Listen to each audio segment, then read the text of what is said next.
आसतु प्रिय दर्शक बंधु मैंने जहाँ यूट्यूब चैनल देखुं आम निज ख्रीष्ट स्वागत कर एक दुख भरा खबर आसी बर्तमान आम उत्कल बाप्टिस्ट मंडल रामदेव बालिका देह आघात प्राप्त होती हठात एक्सीडेंट हो स्थिति कि प्रकार रही प्राय आज को 3-4 दिन है बर्तमान मुझे सब बेड निकट पहुंची आसतु बालिका निश्चित भाव आम दुख प्रकाश करुपर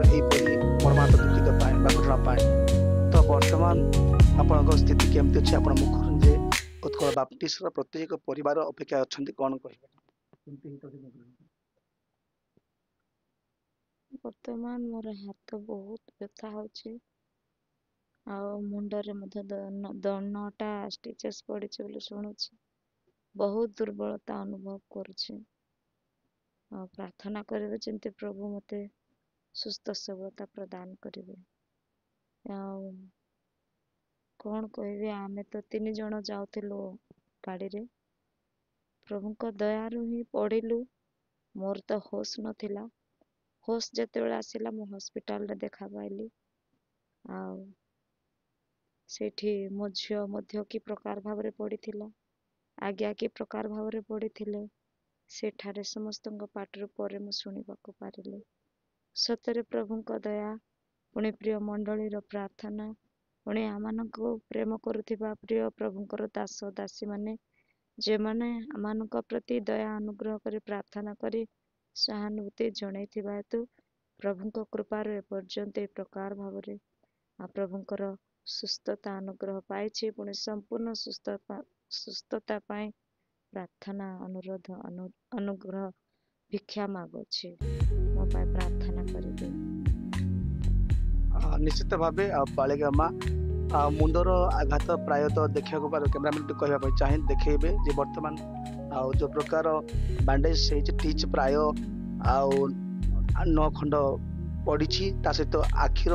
4 पार्श्व पूरा जोर आघात हुए तो आखि माने ए प्रकार अवस्था अच्छी हाथ में देखते स्थिति केमती अवस्था रही दर्शक बंधु मैंने बर्तमान ए फ्रैक्चर अवस्था ये टीच पड़ी प्राय 4-5टा खंडे ए अवस्था हाथ अचल अवस्था स्थिति नहीं तेणु निश्चित भाव आसतु माने बर्तमान बेड अवस्था अच्छा घरे चिकित्सा मध्य बर्तमान सी अच्छा बड़ दीदी अच्छा टे मत नापा निहाती दीदी केमती आपणकर भौणी सेवा कार्य कर भौणी खबर शुणी दुखित निश्चय मो प्रत्येक को नमस्कार जनाऊँगी जेहेतु जिते मैंने शुणिलु आउ से माने जाउथिबा अवस्था रे पछपटू गोटे ऑटो आसिक से धक्का देला आउ से माने एक्सीडेंट रे प्रकार पड़िछंती बहुत ब्लड चली जाइछि जे ए प्रकार भयंकर भाव रे जो माने देखिछंती से माने कहूतिले जे से बहुत ब्लड पड़ेला हमर भी किछि आशा नहीं बोलिकी आउ जेतेबेला आमे शुणी आसी पहुँचिलु मेडिकल को से समय पर्यंत 11टा रु 6टा पर्यंत भी से कमा अवस्था रे थिला आउ तार होश आसीबो ना नाही बोलिकरी समस्ते गाँ लोक माने भी कांदुतिले आउ से कथा शुणिकी आमे भी कांदुतिलु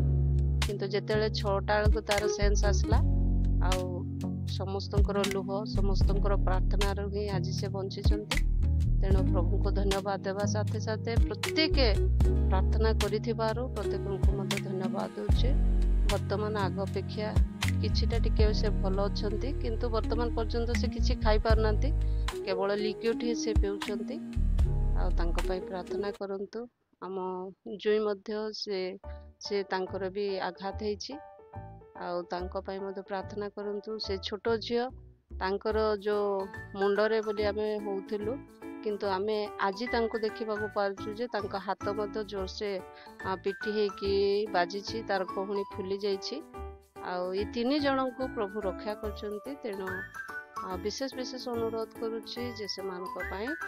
आपण मानकर नित्य दिन रे प्रार्थना रे स्मरण करिवे पुणी थरे प्रत्येक को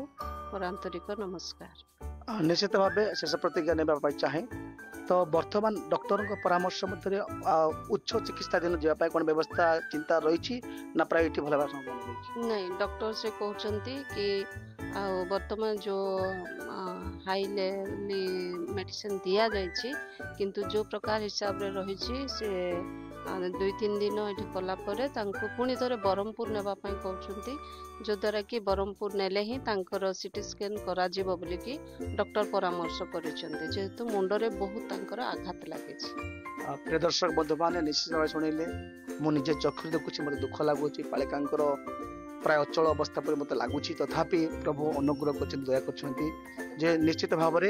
ସେ ଖାଇପାରୁନାହାନ୍ତି, ପିଇ ପାରୁନାହାନ୍ତି, ଅସୁବିଧା ଅଛି। ଏ ସମ୍ପର୍କ ଭିତରେ ଆପଣମାନେ ଶୁଣିଲେ ନିଶ୍ଚିତ ଭାବେ ମୋ ତରଫରୁ ଅନୁରୋଧ କରେ ଯେ ନିଶ୍ଚିତ ଭାବେ ଆପଣଙ୍କର ପ୍ରେମ, ଭଲ ପାଇବା, ପ୍ରାର୍ଥନା ନିହାତି ଆବଶ୍ୟକ ରହିଛି। ତେଣୁ ଉକ୍ତ ପରିବାର ଯଥାଶୀଘ୍ର ଉପଶମ ପାଇବା ନିମନ୍ତେ ସମ୍ପୂର୍ଣ୍ଣ ପ୍ରାର୍ଥନାରେ ରଖିବେ। ରହିଲୁ, ନମସ୍କାର, ଧନ୍ୟବାଦ। ଆଉ ନିଶ୍ଚିତ ଭାବେ ଆଉ ଯେ ସମସ୍ତ ଖବର ବାର୍ତ୍ତାରେ ଆମେ ଶୁଣିବାକୁ ପାରିଲୁ, ବାଳିକା ମା କହିଲେ ଆଉ ତାଙ୍କ ବଡ଼ ଦିଦି ବି କହିଲେ, ନିଶ୍ଚିତ ଭାବେ ଆପଣ ସେଇତ ନିଜେ ଫିଲ୍ଡ ଜର୍ଣ୍ଣି କରୁଥିଲେ, କେମିତି ଆଘାତ ହେଇଥିଲା, ଆକ୍ସିଡେଣ୍ଟ ହେଇଥିଲା, ଟିକେ ଦର୍ଶକ। ପ୍ରଥମେ ପ୍ରଭୁଙ୍କୁ ମୁଁ ଧନ୍ୟବାଦ ଦେବାକୁ ଚାହେଁ। ଆଉ ଗତ ମଙ୍ଗଳବାର ଦିନ ଆମମାନେ ଚିରାଙ୍ଗରେ ଥିବା ଆମ ଆତ୍ମୀୟ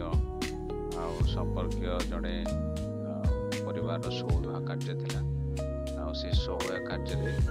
ଯୋଗ ଦେବା ପାଇଁ ଯେତେବେଳେ ଆମେ ଯାଉଥିଲୁ, ଆଉ ସେ ସମୟରେ ପଛପଟୁ ଅଟୋ ଆମକୁ ଧକ୍କା ଦେଇଛନ୍ତି, ଆଉ ଯାହାଫଳରେ ଆମମାନେ 3 ଜଣ ଆଉ ରୋଡ଼ରେ ଆମମାନେ ପଡ଼ିଗଲୁ। ଆଉ ଯେତେବେଳେ ପଡ଼ିଗଲୁ ସେ ସମୟରେ 3 ଜଣ ଆମେ କେହି ଉଠି ପାରିଲୁ ନାହିଁ। ଆଉ ସେ ସମୟରେ ଯେଉଁମାନେ ସେ ଦେଇ ଯାଉଥିଲେ ସେମାନେ ବାଇକ୍ ରଖିଲେ, ଅଟୋ ରଖିଲେ, ପୁଣି ଆମମାନଙ୍କୁ ଉଠେଇଲେ। ଆଉ ସେ ସମୟରେ ଆଉ ମଣ୍ଡଳୀ ସହିତ ମୁଁ ସମ୍ପର୍କ କଲି, ଜଣେ କର୍ମକର୍ତ୍ତାଙ୍କ ସହିତ ସମ୍ପର୍କ କଲି, ଆଉ କହିଲି ଏ ପ୍ରକାର ଦୁର୍ଘଟଣା ଘଟିଛି, ଆଉ ସେ ଦୁର୍ଘଟଣାରେ ବାଳିକା ମାଙ୍କୁ ଗମ୍ଭୀର ଭାବରେ ଆଘାତ ଦେଇଛି। ଆଉ ସେ ସମୟରେ ଯେଉଁ ଅଟୋ ଆମମାନଙ୍କୁ ଧକ୍କା ଦେଇଥିଲା, ସେ ଅଟୋ ହିଁ ଆମମାନଙ୍କୁ ନେଇକି ଆସିଲେ ମେଡ଼ିକାଲ। ଆଉ ସେ ସମୟରେ ମଣ୍ଡଳୀ ମେଡ଼ିକାଲ ଡିପାର୍ଟମେଣ୍ଟ ସହିତ କଥା କହି ଏମର୍ଜେନ୍ସି ସପୋର୍ଟ ଯାହା ଯାହା ଦରକାର ଆଉ ସେ ସବୁର ସୁବ୍ୟବସ୍ଥା କରିଥିଲେ। ଆଉ ଏମର୍ଜେନ୍ସି ସମସ୍ତ ଆଉ ସୁବିଧା ଆମମାନଙ୍କୁ ଦିଆଗଲା, ଯଦ୍ୱାରା ବାଳିକା ମା ଆଜି ବଞ୍ଚିଛନ୍ତି।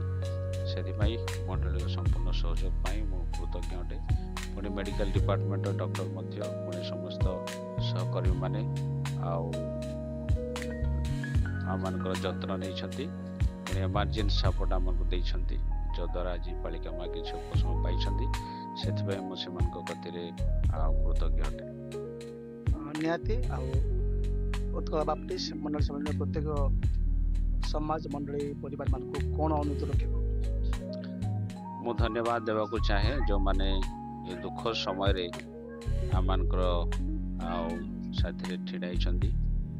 ଅନେକ ବାଳକ ପରିବାରମାନେ ଆମମାନଙ୍କୁ ସାକ୍ଷାତ କରିବାକୁ ଆସିଛନ୍ତି, ପୁଣି ଅନେକ ଫୋନ୍ ମାଧ୍ୟମରେ ସମବେଦନା ଜଣାଇଛନ୍ତି। ପୁଣି ଯେଉଁମାନେ ଆଉ ୟୁଟ୍ୟୁବ୍ ମାଧ୍ୟମରେ ଆପଣଙ୍କ ଚ୍ୟାନେଲ୍ ଦେଖିଛନ୍ତି, ସମସ୍ତେ ଆମମାନଙ୍କୁ ଫୋନ୍ ମାଧ୍ୟମରେ ଆଉ ସେମାନେ ଆମମାନଙ୍କର ପୁଛତାଛ କରିଛନ୍ତି। ସେଥିପାଇଁ ସେମାନଙ୍କ କତିରେ ମୁଁ ବିଶେଷ କୃତଜ୍ଞ ଅଟେ। ପୁଣି ମୋର ପ୍ରାର୍ଥନା, ପ୍ରଭୁ ଏ ପ୍ରକାର ଦୁର୍ଘଟଣାରୁ ସେମାନଙ୍କୁ ରକ୍ଷା କରନ୍ତୁ। ପୁଣି ଅନୁରୋଧ କରିବି ଯେ ଆମମାନଙ୍କୁ ଆପଣମାନଙ୍କର ଦୈନନ୍ଦିନ ପ୍ରାର୍ଥନାରେ ଆମମାନଙ୍କୁ ତୋଳି ଧରିବେ, ପ୍ରାର୍ଥନାରେ ଆମମାନଙ୍କୁ